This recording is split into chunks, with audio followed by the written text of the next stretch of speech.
Bonjour à tous et toutes, j'espère que vous allez bien. Alors, je me présente pour ceux qui ne me connaissent pas, je m'appelle Marie-Amélie Paul, je suis l'instigatrice du blog Nutrition et Santé, blog qui est constitué donc d'un site web, qui est constitué également donc de cette chaîne YouTube. Je suis docteur en sciences, je suis diplômée en nutrition ainsi qu'en nutrithérapie. Et une de mes passions, donc effectivement, c'est la nutrition, l'alimentation, et l'effet, l'influence qu'elle peut avoir sur notre quotidien, sur notre vie, et effectivement quelle énergie on peut retrouver en effectivement jouant sur cette alimentation, mais aussi en jouant sur du développement personnel, la gestion des émotions également et du stress. Alors aujourd'hui, je voulais vous parler d'hyperthyroïdie. Alors en général, dans la plupart effectivement des supports que l'on trouve, on parle énormément d'hypothyroïdie et pas vraiment d'hyper. Et comme j'en ai souffert moi-même à un moment donné, j'ai voulu vous partager donc mon expérience par rapport à cela. Alors, déjà une petite introduction sur la glande thyroïde. Alors, la glande thyroïde est une glande qui est située à la base du cou, qui est en forme de papillon, donc en deux lobes, et qui est en fait le chef d'orchestre des hormones, donc des hormones, des substances endocriniennes. Donc la glande thyroïde produit des substances qui ne sont pas censées sortir du corps, mais qui sont censées être des médiateurs pour d'autres organes. Alors elle agit de concert avec l'hypophyse et l'hypothalamus pour lancer cette production d'hormones thyroïdiennes qui se trouvent sous différentes formes, et donc qui permet effectivement de jouer le rôle de chef d'orchestre, de grand manager, des différentes autres hormones et des différentes autres activités du corps.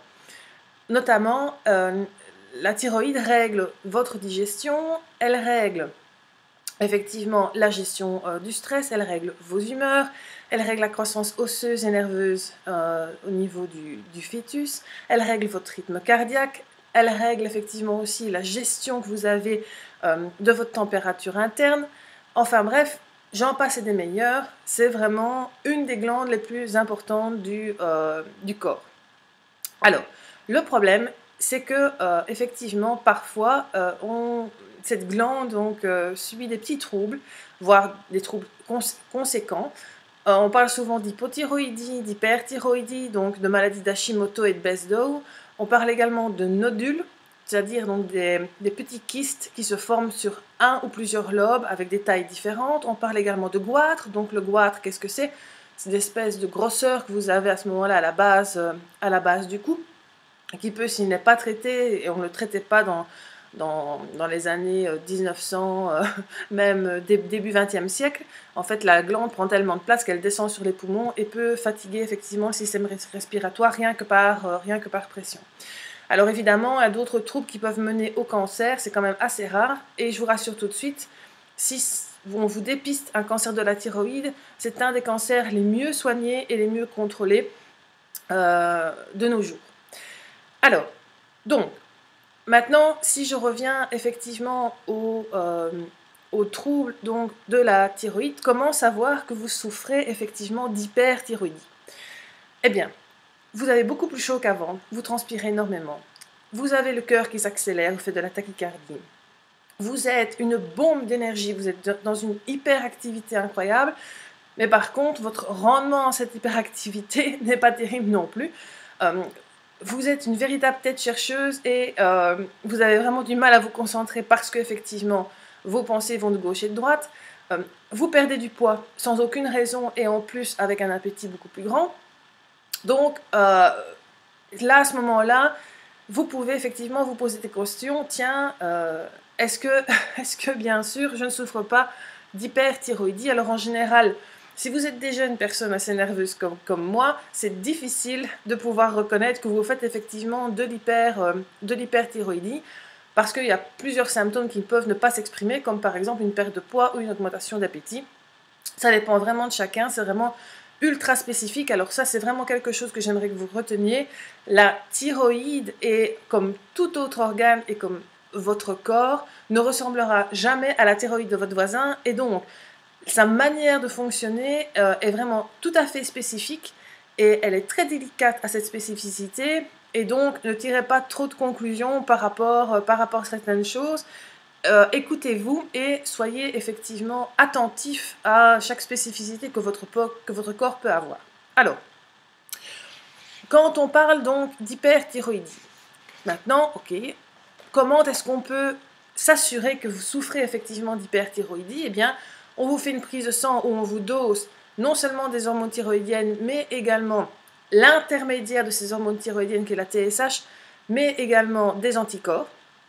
Donc ça, c'est par prise de sang. On peut vous faire une échographie de la thyroïde, on peut vous faire ce qu'on appelle une scintigraphie, donc on vous injecte un produit de contraste et on voit un peu comment la thyroïde réagit à ce produit de contraste. On peut vous faire également de la cytologie, c'est-à-dire qu'on vous extrait une partie des cellules thyroïdiennes et on les analyse. Enfin, il y a différents types d'analyses qui peuvent être faites. Alors, il faut savoir également que ces analyses, surtout les analyses sanguines, peuvent être trompeuses parce que vous pouvez avoir des analyses sanguines qui sont tout à fait normales et malgré tout avoir des problèmes de thyroïde, parce que n'oubliez pas que cette analyse sanguine, c'est un one-shot sur un moment. Et donc, effectivement, elles peuvent ne pas révéler quelque chose alors que vraisemblablement vous souffrez d'un problème de thyroïde et que vous n'êtes pas en train d'inventer vos symptômes ou de simuler. Donc, gardez bien ça en tête également, de ne pas effectivement se focaliser uniquement sur les tests sanguins. Alors, quels sont maintenant les traitements à mettre en place quand on vous révèle que vous souffrez effectivement d'une hyperthyroïdie? Alors, vous avez les traitements tout à fait classiques de la médecine allopathique. Alors, j'espère ne choquer personne, mais j'espère aussi que vous aurez le réflexe d'aller chercher d'autres peut-être traitements éventuellement avant de prendre ces traitements allopathiques ou même à la limite en parallèle à ces traitements allopathiques. Alors, donc les traitements allopathiques c'est quoi? Bien, pour une hyperthyroïdie on va mettre la glande au repos, donc on va vous donner des substituts de l'hormone qu'elle fabrique pour effectivement ralentir cette thyroïde. Maintenant, il faut savoir également que ce sont des hormones artificielles et que vous pouvez réagir de manière tout à fait différente à ces hormones artificielles. Si vous avez des nodules, on peut aller jusqu'à l'extraction des nodules et on peut aller même jusqu'à l'ablation de la thyroïde. Moi, ça a été mon cas. Alors, donc, j'avais une hyperthyroïdie avec une glande multinodulaire. Je l'ai gardée pendant des années et puis finalement, effectivement, on vous brandit à une vingtaine d'années l'épée de Damoclès cancer au-dessus de la tête. Et donc là, à ce moment-là, vous vous dites non, non, non, non, enlevez-moi ça. Parce qu'à l'époque, on ne pensait pas à des traitements éventuellement parallèles à cela.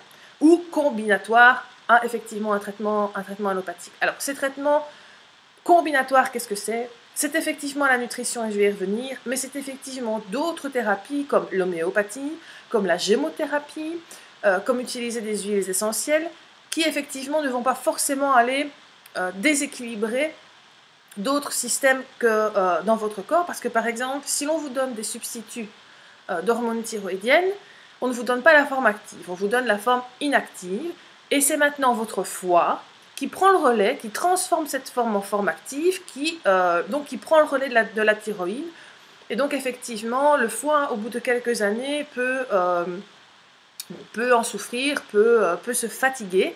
Alors bien sûr, dans le cas de l'ablation de la glande thyroïdienne, vous êtes absolument obligé de prendre ces substitutions.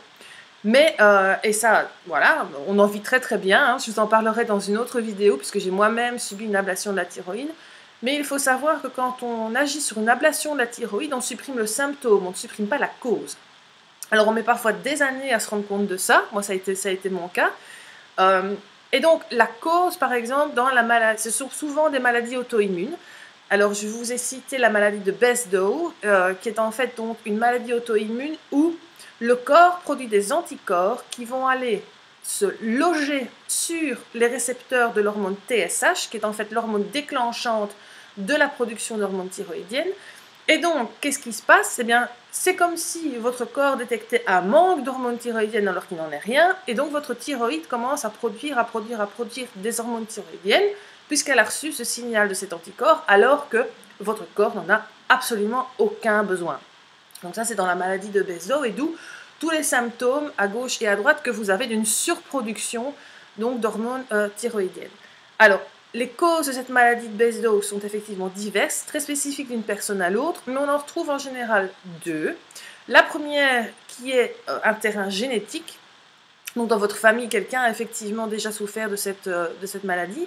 Ou alors, pardon, une tolérance alimentaire qui sollicite vos systèmes immunitaires, notamment au gluten. Au gluten, pourquoi? Parce que, effectivement, ces anticorps anti-gliadine sont similaires aux anticorps qui pourront attaquer votre glande thyroïde, comme je viens de l'expliquer précédemment.